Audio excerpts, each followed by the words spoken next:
had a solid pay-per-view.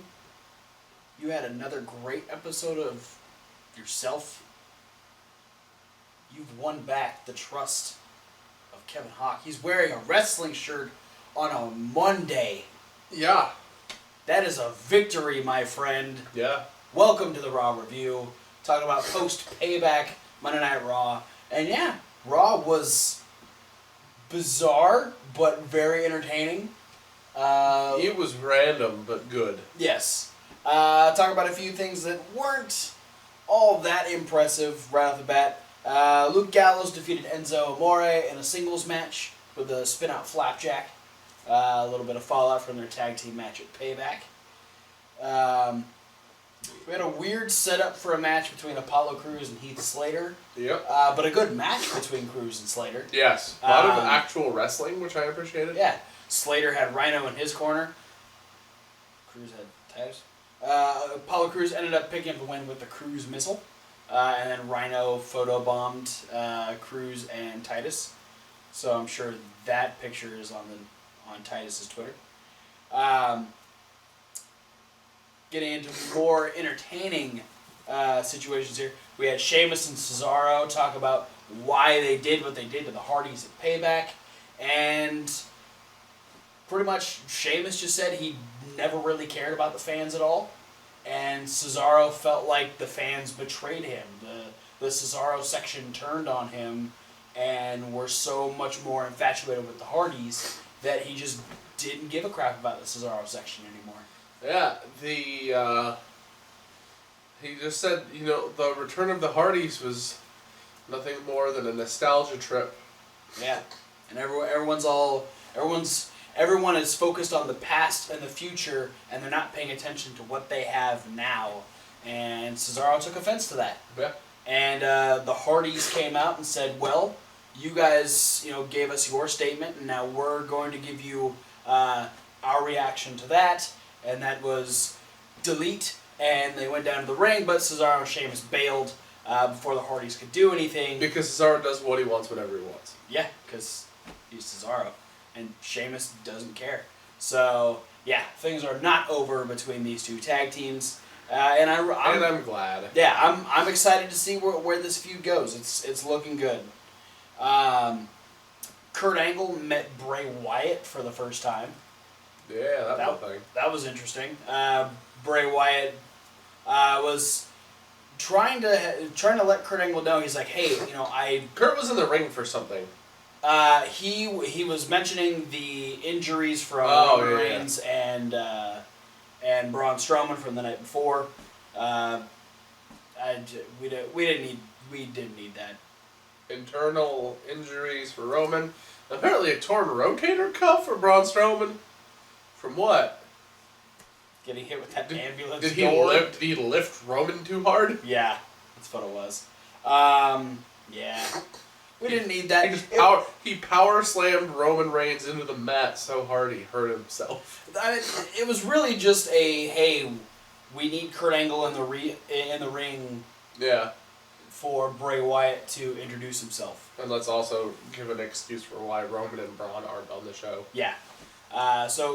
Bray Wyatt's like, hey, I do things, and I want to be on the same page with you. I need to know if you're going to allow me to do the things that I do. And Kurt's like, I get that, but this is my show. And Bray's like, well, this is my world. And then he disappeared. Yeah. So, it was interesting, to say the least. It was indeed. It's been a while since Kurt's been in charge of a show. Yeah. Things have changed. He's got to deal with some strange characters now. Alexa Bliss. Queen of the Trolls. I love this woman. She does everything exactly right. The opening segment of Monday Night Raw was her standing on a pedestal and thanking all the little people. All the little people, the Raw women's roster. She thanked Mickey. She thanked Sasha.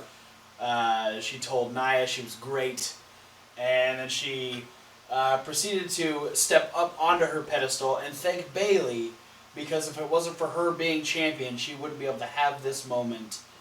And then just went off on how excited she was to watch Bayley's family just break down after she won the title. Bayley's nephews were bawling. Yeah. After Bayley lost, and that made Bayley angry. She upended the podium thing that Alexa was standing on, and then all of the other women also decided to just start fighting.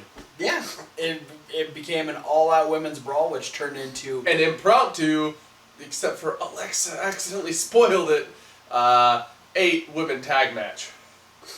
Which, surprisingly enough, all the faces were on one side and all the heels were on the other side. Huh. It's funny how that works. Yeah. Great tag team match. Everyone got a little bit of time to shine.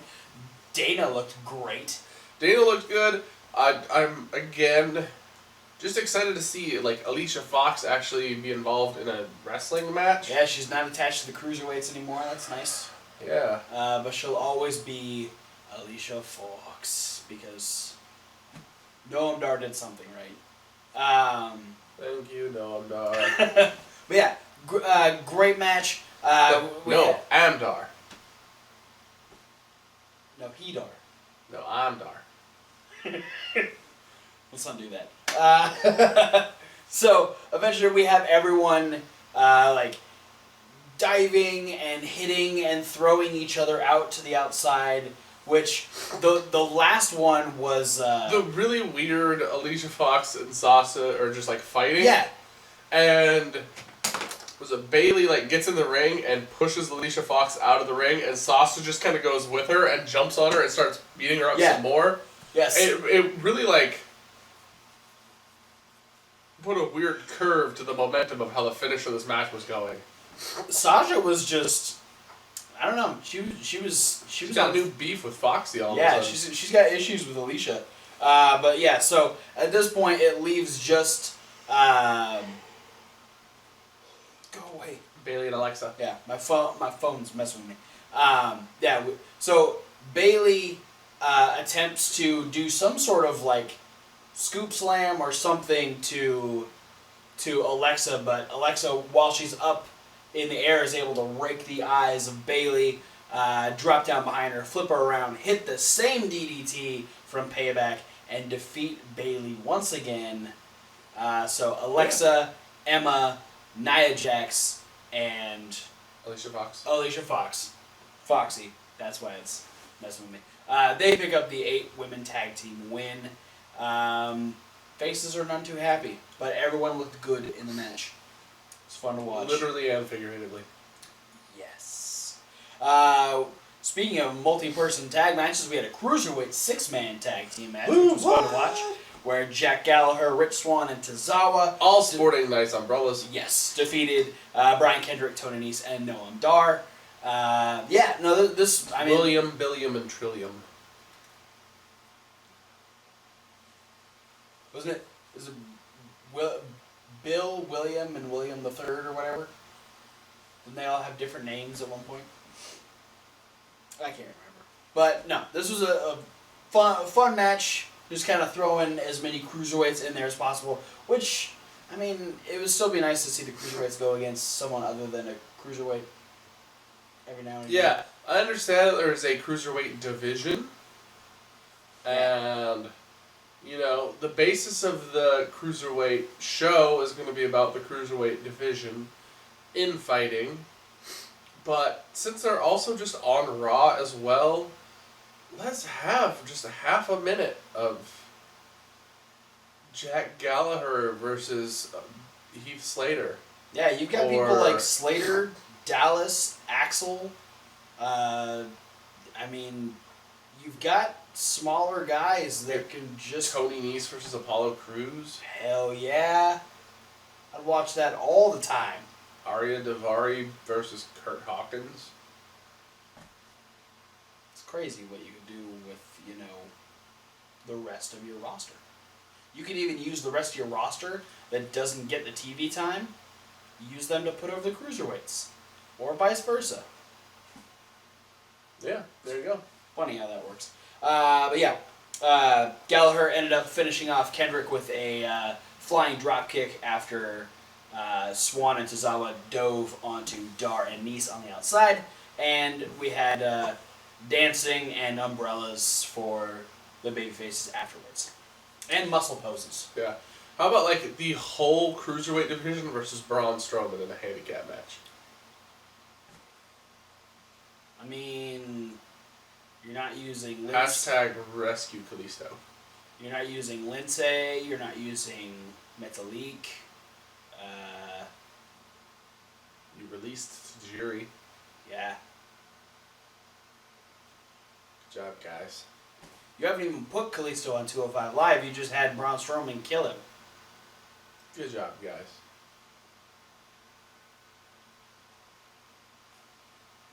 We also had Austin Aries versus T.J. Perkins.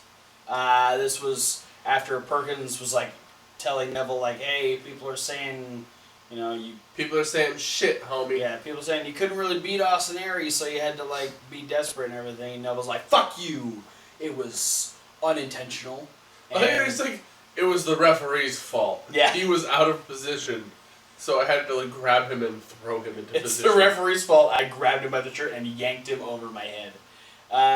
He pretty much just told Perkins to go out there. Said, "Hey, you know, know your role. Shut your mouth." Yeah, the contendership should be yours, so you need to go out there and make the most of this moment." To which he lost to Austin Aries. But to his credit, he worked over the knee. He did a really good most job of the working match, the knee. and then post match got Austin Aries in the knee bar. Yeah, and yeah. But Aries sold the shit out. Yeah, of it. Aries was in a bad place. So yeah, it was a decent match, and I think it was a good extra heel points for Perkins. Yeah. So we'll see how that leads into the potential Aries versus Neville 3. We had Truth and Goldust doing exactly what they said at Payback and talking to Kurt Angle, trying to get themselves a spot against the Hardys for the tag team titles. But Kurt's like, your win-loss record is just not really good enough for me to, believe you as contenders. And Goldust is like, I understand, but give us something that we can do to make ourselves relevant again. And Kurt Angle decided that next week we are going to have a tag team turmoil match where the winners will face the Hardys for the tag team titles. Yeah. So it would be nice. SmackDown, you're pushing Raw to do things. When you make Breezango your number one contenders to face the Usos. I mean, let's be real here. Breezango are the tag team championship number one contenders, and Jinder Mahal is the number one contender to the SmackDown championship. Yeah. Making Raw think. Raw's like, what the fuck do I do? SmackDown's doing things. As soon as that happened, Raw's like, holy shit, we did a new pay-per-view so the championship can be defended. Great balls of fire. Still awful. Kane's return evident. Jesus Christ. Alright, our overarching storyline throughout the entirety of the night began with Seth Rollins. Seth Rollins coming out and talking about how he's in a good mood, he's glad that Sacramento was having a good time, and that now that the whole Triple H Stephanie thing is behind him, he's looking forward... And Samoa. Yes. He is looking forward to facing Brock Lesnar for the Universal Championship. Yep. He slayed the king, he beat Joe, and now there's only one obstacle left in his way to being the top guy on Monday Night Raw again. And it's the guy who once chased him down and leapt over the guardrail like he was a fucking gazelle. Yes. Yes, it is. Seth, you have a terrible track record with Brock Lesnar. Seth doesn't care. Except for the time that he actually, broke one of Lesnar's ribs. That was fun. I think He Shane McMahoned him. I think the only thing Seth really remembers about Brock Lesnar is when he took the title at WrestleMania. That's the only thing between him and Lesnar that is ingrained in Seth's brain. Yeah, and it's just in his head. It's just when he's like curb stomping Roman Reigns, it's just superimposed Lesnar's head on it. Yeah. So he thinks he beat Lesnar. So he stakes his claim. Finn is the next one out to say, hey, I'm glad that things are going well for you, but as far as the Universal Championship is concerned, the line starts here. Yeah, he's like, hey, bruh, remember when I was the first guy to ever win it? With one arm? And you were the guy that I beat to do it? With one arm? And then I never lost it? With one arm? So I should definitely be the first person to now be the challenger. Now that I have two arms. He's got two arms. Both his arms work. Then Dean Ambrose came out, and Dean's like... Dean said the best thing he could say about the current championship situation, saying, my plan is just to make the Intercontinental Championship the top championship on Monday Night Raw. Because currently it is. Because Brock isn't there. I don't know. Right now I'd say maybe the tag titles. Just because the Intercontinental Championship hasn't been defended yet. That's fair. Okay. Dean's like, well, why worry about the Universal title when you got the Intercontinental Championship right here? I mean, I'll wrestle anybody. I don't care. Then Miz came out and started, running his mouth because he's the Miz. Killing all the buzz. Said that Dean is an embarrassment of a champion and was so not important he didn't even defend the title at Payback. I think he was too important for Payback. Oh shit! Kevin Hawk calling out the Miz. What you gonna do about your that? Evil villain Gary Oldman haircut. So then, Dean did the best thing he could have done. Rather than be like, oh, alright, well, whoever wants to face me, yeah, you can do it. He did what is necessary. And yeah, he didn't just make a match. He called Kurt Angle from the ring. Kurt Angle is in the back doing, doing business. General manager stuff. He's, it's very rare that someone actually goes to the general manager or the person in charge and is like, hey, this is what I think we should do. But apparently Kurt was none too happy that Dean had his phone number, but was totally okay with making a triple threat match between Seth Rollins, Finn Balor, and The Miz, and the winner will face Dean Ambrose for the Intercontinental Championship. And so then, from this point on, up until the main event, we had Dean Ambrose playing interviewer, in which he took the microphone from Charlie and finished the interview with The Miz. Then he interviewed Seth Rollins, from his locker room, who wasn't totally sure. He's like, Seth's like, what are you doing? Like, why are you here? He's like, well, I got a microphone and there's cameras here. It'd be weird if there's just cameras in the locker room for no reason. For no reason. So they do a pseudo little interview, and then as Finn Balor is on his way to the ring, he's stopped by Dean Ambrose, who... Well, Dean Ambrose just kind of stopped him. Yeah. And so Dean asked him a few questions and then finished up with, hey, by the way, eat a carb. And he gave Finn a donut, and Finn took a bite and then gave it back to Dean.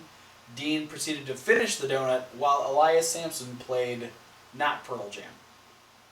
Yeah. Even though that's what Dean Ambrose wanted. So Elias Sampson, still a thing. Sort of. But then we had our triple threat main event, which was so much fun. Yeah, it was. The crowd was fucking hot for it. I think were. All three guys had amazing moments. Played their part in the match extremely well. Miz was constantly the whipping boy, but still had great moments of offense himself. Seth and Finn doing what they do, flying all over the place because that's who they are. And Seth almost dying. Yeah, he overshot that crossbody and about drove his he did drive his face into I just feel like there was miscommunication because I felt like Finn might not have realized what was happening until it was too late. Yeah. Because I just feel like he kept walking too far this way. So like when Seth got the crossbody in motion, Finn was just at his legs. Yeah. And couldn't do much. It was a very weird and scary situation. Seth just comes down on his face and like shoulders and because his ugliness. It still looked like Finn was like trying to catch him, but literally only had his knees. So then it kind of looked like Finn just kind of like dumped him off. He's like, "Nope, I don't want you." That was Finn low-key just trying to injure Seth's shoulder as revenge. Remember SummerSlam? Fuck you. So yeah, I mean, other than that, I mean that was the only real like nerve-wracking point of the match. Some great near falls. Yeah. Lots of really good false finishes. Just keeping everyone hyped for this match. It was really fun to watch. And then Seth just gets fucking going. He hits that superplex into the Falcon Arrow. He hits a super kick on Finn. Then ends up doing the double dive out to each side. Takes out Finn on one side. Goes out, takes out the Miz on the other side. And as he stands up and is probably about to take the Miz and put him back in the ring, he's attacked by Samoa Joe. Yes. And is dropped on the outside. Miz is like, "Oh shit, that was Joe. Now I'm terrified. What the hell do I do?" And he's so focused on watching Joe leave that he doesn't realize that Finn is right behind him, sets up, he turns right around into the shit whip drop kick, and Finn is looking to finish it off, coup de grace, but then Bray Wyatt appears, drops Finn Balor with his sister Abigail, disappears, and Miz, much to the chagrin of many people watching the match, crawls over, pins Finn Balor, and The Miz will now face Dean Ambrose for the Intercontinental Championship. What a fucking heel win. Absolutely. The match went on so long that I didn't even think about Samoa Joe. And the fact that Bray had already been out there talking to Kurt, I didn't even think about him coming out and attacking Finn. Yeah. And so the fact that both of them happened in the same match and they were perfectly legal was fan-fucking-tastic. It doesn't get much more of a heel win than that for The Miz, especially when he used Maurice a few times during the match itself. But yeah, overall, a very entertaining episode of Monday Night Raw with very random Dean Ambrose. We didn't even mention the fact that Dean Ambrose was stuck in the 90s. He kept sending it back over to Bobby Heenan and Gorilla Monsoon. And called himself Mean Dean Ambrose. Also stuck in the 90s was Michael Cole, who could not stop just asking Booker T about Harlem Heat references. He just really wants to know how Stevie Ray's doing. I guess. It's the talk of the town right now. How's Stevie Ray doing? And you got Booker on commentary for a few weeks, so you might as well come up with some new things to talk about, I guess. Oh. But with that being said, that was it for Monday Night Raw. Fun to watch. Thanks for watching, guys. Don't forget to like, comment, and subscribe. Click the links. Check out the podcast. There are so many links. Check out Reasonable Wrestling Podcast is a link. They're all links. They just take you to different things. This links like the chain of life. Yes. We're getting deep on the rundown. It's weird. Check out Reasonable Wrestling fans. Reasonable the W like wrestling. Like wrestling. We are going to be posting a brand new What Colt's Wondering, another Fantasy Warfare, and another Cocktail Hour coming out later this week. The Payback Punishment video where I get to be like, hey, remember a punishment that happened in the past? It's going to happen again because it's about apparently repeating because we're out of ideas. Post more punishment ideas in the comments below. Yeah, do that. And over on Reasonable Wrestling Fans. But check out this next slide so you know what the newest videos on both channels are. So thanks for watching, guys. We'll see you at whatever video you decide to watch next. Fuck Tyson. Yeah.